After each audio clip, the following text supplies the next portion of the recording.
उसके बाद में सतगुरु रामपाल जी कह रहे हैं कि जिन्होंने नाम उपदेश नहीं ले रखा वो भी काफिर हैं। तू नहीं था जब नाम था, अब तू शुरू नाम नाही बे। काफिर कहो अब कौन है, करता फिर मैं ही बे। अब काफिर में निकम्मा आदमी, ढेड़, जैसे हिंदू भाषा में ढेड़ बोल देते हैं और मुसलमान उसको काफिर बोल देते हैं। तो ढेड़ का अर्थ की कोई जाति विशेष नहीं होती है। जो गंदे काम करे वो ढेड़, चाहे किसी जाति का हो, डाके मारे, बहु बेटियां बूंदी तक के, चोरी करे, शराब पीवे, मांस खावे हैं और बकवाद करे, चुगली निंदा करता फिरे, वो किसी भी जाति का वो ढेड़ है। उसके बाद में सतगुरु रामपाल जी कह रहे हैं कि जिन्होंने नाम उपदेश नहीं ले रखा वो भी काफिर हैं। अब इनमें से तो किसी ने भी नाम उपदेश नहीं ले रखा, और जो नाम उपदेशी नहीं है वो ढेड़ है, वो काफिर है। और सतगुरु ने तो उसको गधा बताया, गधा। उनकी वाणी है कि भक्ति बिना नर और खर एक है। नर यानी इंसान और खर यानी गधा, यानी जो व्यक्ति सत भक्ति नहीं करता। और सत भक्ति आपको पता है आज पूरे विश्व में केवल सतगुरु रामपाल जी के पास है। तो भक्ति बिना नर और खर एक है, जिन हर पद नहीं जाना और पूर्ण ब्रह्म की परख नहीं रे, पूज मरे पाषाणा। तो जिन्होंने उपदेश नहीं ले रखा वो तो गधे की श्रेणी में है, ढेड़ की श्रेणी में है, काफिर की श्रेणी में है, नीच की श्रेणी में है। दर्शकों, ये बातें मैं कोई अपनी तरफ से नहीं बोल रहा हूं, सतगुरु रामपाल जी ने खुद अपने भक्तों को दिशा निर्देश दिए हुए हैं।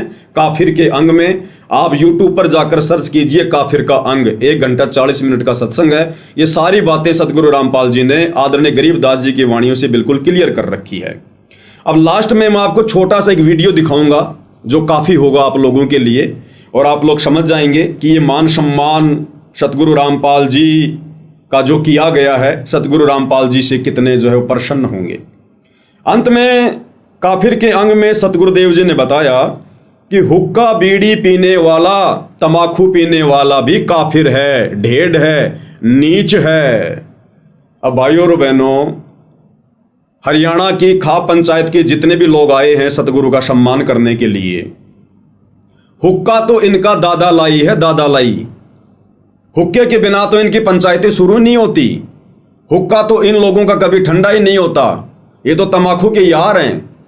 और तमाकू यूज करने वाला, चाहे बीड़ी सिगरेट के रूप में, चाहे हुक्के के रूप में, सतगुरु रामपाल जी आदरणीय गरीबदास जी की वाणियों का हवाला देकर कह रहे हैं कि वो तो काफिर है। ढेड़ आदमियों का काम है हुक्का पीना।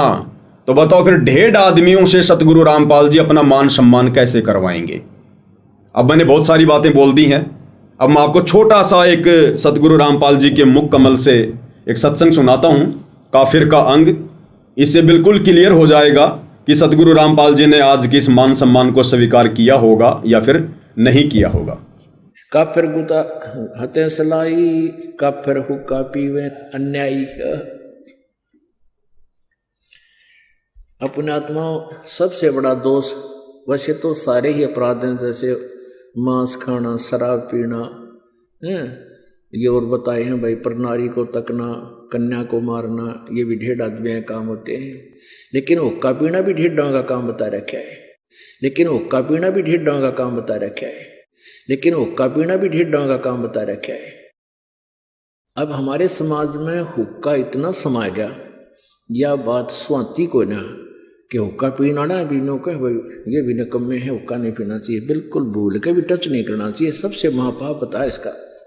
तो गजूड़ जी, अब आपके समझ में आ गया होगा कि आपने जो सवाल किया था कि ये जो महम चौबीसी खाप के द्वारा सतगुरु रामपाल जी का महम चौबीसी चबूतरे के ऊपर सम्मान किया गया है, तो आपके दृष्टिकोण से क्या है? तो मैंने कहा था कि ये राजनीतिक दृष्टिकोण से सही है, सामाजिक दृष्टिकोण से सही है, परंतु आध्यात्मिक दृष्टिकोण से बिल्कुल भी उचित नहीं है। आध्यात्मिक दृष्टिकोण यानी सतगुरु रामपाल जी का भक्ति विधान, और आप जी ने उनके मुख कमल से सुन लिया, ये प्रमाण आपके सामने है। अब हुक्का तो बिल्कुल दादा लाई है, दादा लाई। ऐसा कौन सा प्रधान है, ऐसा कौन सा सरपंच है, कौन सा उप प्रधान है 2-4 को छोड़कर जिसके घर में हुक्का नहीं होगा, जो तंबाकू सेवन नहीं करता होगा, जो मंदिर में नहीं जाता होगा? तो बताइए फिर ऐसे काफिर लोगों का भला सतगुरु रामपाल जी कैसे मान सम्मान स्वीकार करेंगे?